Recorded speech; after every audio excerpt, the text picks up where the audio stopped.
ઉના નજીક આવેલા ભોકળવા ગામ ખાતે અકસ્માતે ગળામાં દોરી ફસાતા 6 વર્ષની બાળકીને પહોંચી ગંભીર ઈજા।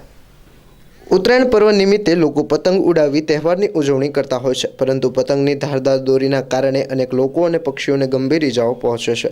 સટી હોસ્પિટલ ખાતેથી પ્રાપ્ત થતી વિગતો અનુસાર અમરેલી જિલ્લાના ઉના તાલુકાના ભોકળવા ગામે પરિવાર સાથે બાઇક પર જઈ રહેલી બાળકીને અચાનક અકસ્માતે પતંગની દોરી ગળામાં ફસાઈ હતી।